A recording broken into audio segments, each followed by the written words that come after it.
ini Ibu akan membahas materi tentang ringkasan PH yang pertama.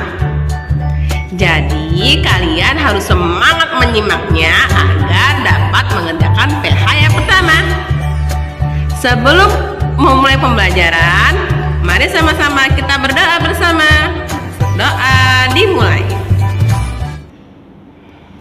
Bismillahirrahmanirrahim. Raditu billahi rabba wa bil islami dina wa bi Muhammadin nabiyyan wa rasula.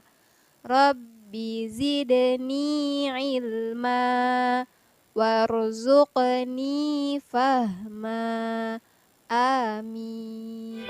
Ringkasan materi PH yang pertama yang akan kita bahas yaitu Bahasa Indonesia, Matematika, PKN, dan SBDP. Bahasa Indonesia. Untuk materi Bahasa Indonesia, ada 3 materi nih yang akan kita bahas, yaitu kata ungkapan, kalimat ajakan, dan kalimat penolakan. Mari kita simak bersama ya nak. Kalimat ungkapan yaitu gabungan 2 atau lebih kata dasar yang memiliki makna baru dan tidak dapat diartikan secara perkata. Berikut contoh dari kata ungkapan. Yang pertama, rendah hati, artinya tidak sombong. Yang kedua, ringan tangan, artinya suka membantu. Dan yang ketiga, orang tua, artinya ayah dan ibu. Dan berikut ini contoh kalimat ungkapan yang menggunakan kata ungkapan yang tadi ya nak. Yang pertama, rendah hati. Kalimat ungkapannya, Wira anak yang rendah hati. artinya Wira anak yang tidak sombong. Yang kedua, ringan tangan. Kalimat ungkapannya, Bion dikenal sebagai anak yang ringan tangan. artinya Bion dikenal sebagai anak yang suka membantu. Ketiga, orang tua. Kalimat ungkapannya, Kita harus menyayangi orang tua. artinya kita harus menyayangi ayah dan ibu. Selanjutnya, kalimat ajakan. Kalimat ajakan adalah kalimat yang mengharapkan tanggapan berupa tindakan dari orang yang kita ajak berbicara dan ditandai dengan kata-kata yang khas. Nah, kalimat ajakan ini biasanya menggunakan kata mari, marilah, ayolah, dan ayo. Kalian pasti sudah biasa kan nak menggunakan kalimat ajakan ini dalam kehidupan sehari-hari. Nah, coba sekarang kalian perhatikan teks percakapan berikut ini ya nak. Di dalam teks percakapan ini terdapat sebuah kalimat yang menggunakan kalimat ajakan. Coba kalian perhatikan mana yang menggunakan kalimat ajakan. Saya mau menjawab, Bu Guru. Ayo silakan jawab bagian mana yang terdapat kalimat ajakannya. Di bagian saat Ayu berkata, ayo kita bantu para guru bawa kue.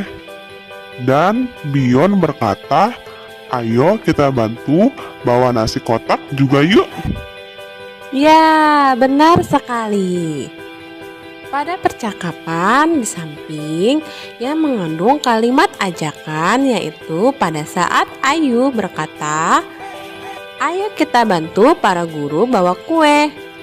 Dan juga pada saat Biyun berkata, "Ayo kita bantu bawa nasi kotak juga yuk." Selanjutnya materi bahasa Indonesia, yaitu kalimat penolakan. Kalimat penolakan adalah kalimat yang digunakan untuk menolak sesuatu pendapat, permintaan, atau ajakan. Kalimat penolakan biasanya ditandai dengan kata tidak. Selain kata tidak, dapat ditambahkan kata maaf, terima kasih, lain kali, dan lain-lain. Sekarang coba kalian perhatikan percakapan antara Ayu dan Wira. Wira, besok aku akan membantu Pak Soekardi panen jagung. Apakah kamu mau ikut? Maaf Ayu, besok aku tidak bisa ikut. Aku harus menjaga adik di rumah. Nah, pada percakapan antara Ayu dan Wira, Wira memberikan kalimat penolakan kepada Ayu, yaitu kalimat penolakannya, Maaf Ayu, sekarang kalian perhatikan lagi ya nak, contoh percakapan kedua. Pada percakapan antara Wira, Tito, dan Ayu terdapat sebuah kalimat penolakan. Nah, kalimat penolakan itu terdapat di saat Tito berkata, "Aku gak mau main lompat tali." Dan saat Ayu juga berkata, "Iya Wira, aku juga gak mau main lompat tali." Itu dia tadi penjelasan materi bahasa Indonesia. Sekarang kita akan membahas materi matematika. Materi matematika yang pertama kita bahas yaitu nilai tempat bilangan. Pada bilangan 3 angka terdapat nilai tempat bilangan, yaitu ratusan, puluhan, dan satuan. Sekarang coba kalian perhatikan gambar beberapa ikat pensil berikut ini. Pada gambar pensil berikut ini ada 10 ikat pensil ditambah 4 ikat pensil dan 5 buah pensil. Ada berapa banyak pensil di samping? Nah, untuk mengetahuinya ada berapa banyak pensil di samping dan nilai tempat bilangannya, yuk perhatikan perhitungan berikut ini. Perhatikan nilai tempat angka-angkanya ya nak. Angka 1 menunjukkan 1 ratusan atau 100. Jadi angka 1 tempatnya di ratusan. Angka 4 menunjukkan 40-an atau 40, sehingga angka 4 tempatnya di puluhan. Dan angka 5 menunjukkan 5 satuan atau 5, sehingga angka 5 tempatnya di satuan. Jadi 1 ratusan ditambah 40-an ditambah 5 satuan sama dengan 100 ditambah 40 ditambah 5 sama dengan 145. Jadi banyak pensil adalah 145.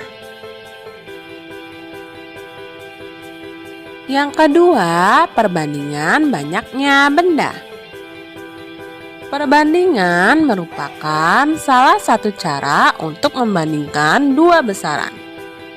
Tapi perlu kalian ingat ya nak, bahwa dalam perbandingan ini ada yang lebih besar, lebih kecil, dan sama dengan. Nah, coba diperhatikan. Tandanya berbeda-beda ya nak, antara lebih besar, lebih kecil, dan sama dengan. Perhatikan gambar berikut ini. Pada gambar pertama terdapat 5 ekor kupu-kupu hinggap di batu. 4 ekor kupu-kupu terbang di udara. Coba bandingkan mana yang lebih banyak. Apakah kupu-kupu di batu atau kupu-kupu di udara? 5 ekor kupu-kupu hinggap di batu lebih banyak daripada 4 ekor kupu-kupu yang terbang di udara.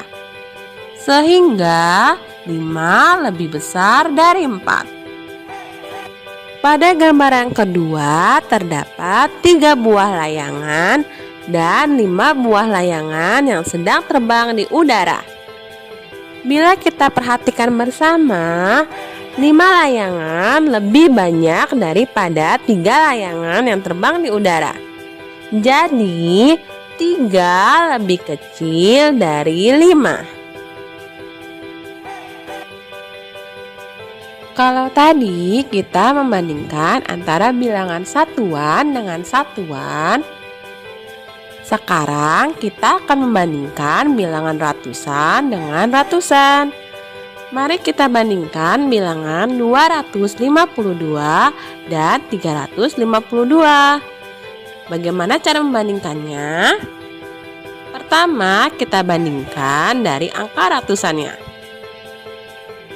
Pada bilangan 252, nilai angka ratusannya adalah 2. Dan pada bilangan 352, nilai ratusannya adalah 3. Karena pada angka ratusan 2 lebih kecil dari 3, maka 252 lebih kecil dari 352. Selanjutnya, penjumlahan dengan teknik penyimpanan. Nah, di sini ada 2 cara ya nak ya. Cara yang pertama cara bersusun pendek dan cara yang kedua yaitu cara bersusun panjang. Penjumlahan dengan cara bersusun pendek. Contohnya 27 ditambah 15. Pertama, kita jumlahkan angka satuannya, yaitu 7 ditambah 5 sama dengan 12. 7 ditambah 5 sama dengan 12. 12 satuan menjadi 1 puluhan ditambah 2 satuan. Jadi yang ditulis 2 satuan, sedangkan satunya yang puluhan kita simpan. Kita taruh di atas 2. Selanjutnya kita jumlahkan angka puluhannya. Tadi kan kita mempunyai 1 angka simpanan. Jadi 1 ditambah 2 ditambah 1 sama dengan 4. Jadi hasilnya dari 27 ditambah 15 sama dengan 42. Selanjutnya cara menjumlahkan dengan bersusun panjang. Di sini contohnya 217 ditambah 192. Pertama, dari bilangan 217 dan 192 kita pisahkan mana yang ratusan, puluhan, dan satuan.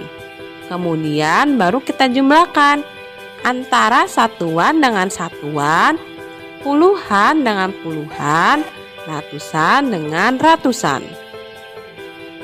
7 satuan ditambah 2 satuan sama dengan 9 satuan.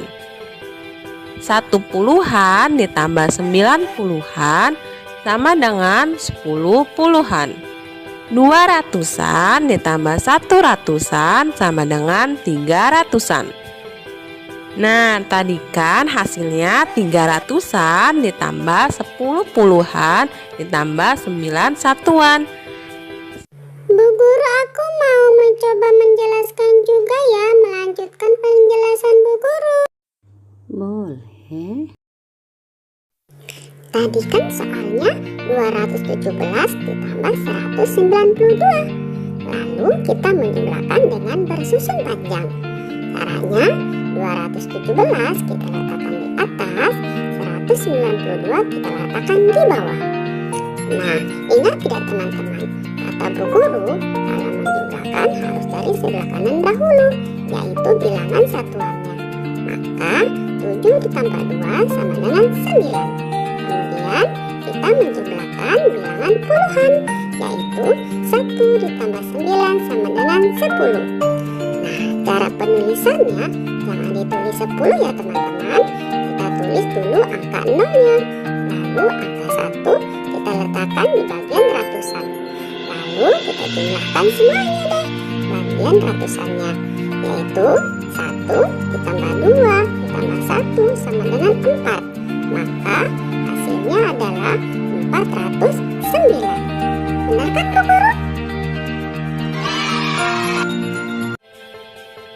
Materi matematika selanjutnya yaitu penjumlahan dan pengurangan bilangan cacat 3 angka. Contohnya 341 dikurang 60 ditambah 112. Cara mengerjakannya yang pertama, 341 kita kurangkan terlebih dahulu dengan 60. Hasilnya lalu kita tambahkan dengan 112. 341 kurang 60 sama dengan 281. Nah, 281 ini baru kita tambahkan dengan 112.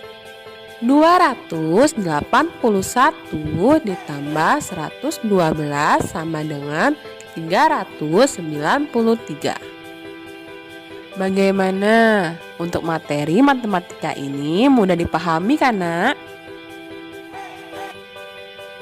Materi selanjutnya yang akan kita bahas yaitu PKN.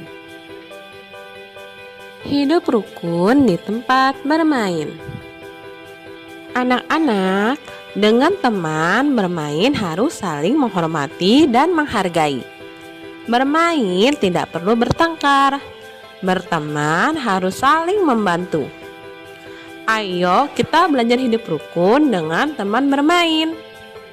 Dan perlu kalian ketahui bahwa pada saat bermain jangan membeda-bedakan teman. Bermain dengan siapa saja, teman kaya atau teman miskin sama saja. Beda suku dan agama tidak apa. Bermain bersama teman itu sangat menyenangkan. Banyak permainan yang dapat kita mainkan. Misalnya kita dapat bermain bola bersama. Selain itu, kita dapat bermain layangan bersama teman. Jadi, rukun saat bermain itu penting ya, Nak. Karena selain kita menjaga keharmonisan sesama teman, kita juga mengamalkan sila-sila Pancasila. Berikut ini contoh hidup rukun di tempat bermain. Hidup rukun di tempat bermain masuk ke dalam pengamalan sila Pancasila, baik pertama, kedua, ketiga, keempat, ataupun kelima, bisa menciptakan kerukunan. Selain contoh berikut, masih banyak sekali kegiatan bersama teman yang menunjukkan sikap rukun. Nah, dan yang ini adalah contoh hidup tidak rukun di tempat bermain. Kalian lihat ya, Nak, gambarnya. Bila kita tidak hidup rukun di tempat bermain, maka akan menimbulkan pertengkaran. Selain itu, juga tidak ada rasa persatuan dan kesatuan. Dan yang pastinya akan dijauhi teman. Jadi, kalian harus hindari ya, Nak, ya.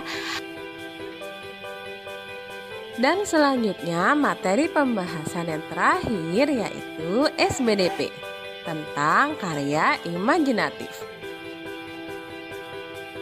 Karya imajinatif adalah sebuah karya yang bersifat khayal atau sebuah karya yang menggunakan imajinasi.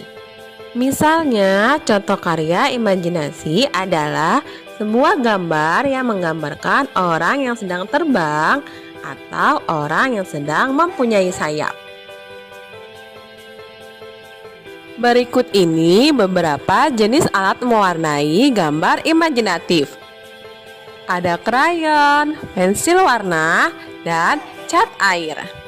Jadi kalian bisa pilih jenis alat mana yang akan kalian gunakan untuk menggambar dan mewarnai gambar imajinatif. Oke, alhamdulillah pembelajaran kita hari ini telah selesai. Itu dia penjelasan tentang ringkasan PH yang pertama. Buat anak Bu Guru selalu semangat belajar ya nak ya. Dan jangan lupa menjaga kesehatan serta membantu ayah bunda. Dan jangan lupa sholat 5 waktu dan murojaahnya jangan tinggal ya nak. Sekian pembelajaran dari Ibu ucapkan terima kasih. Wassalamualaikum warahmatullahi wabarakatuh.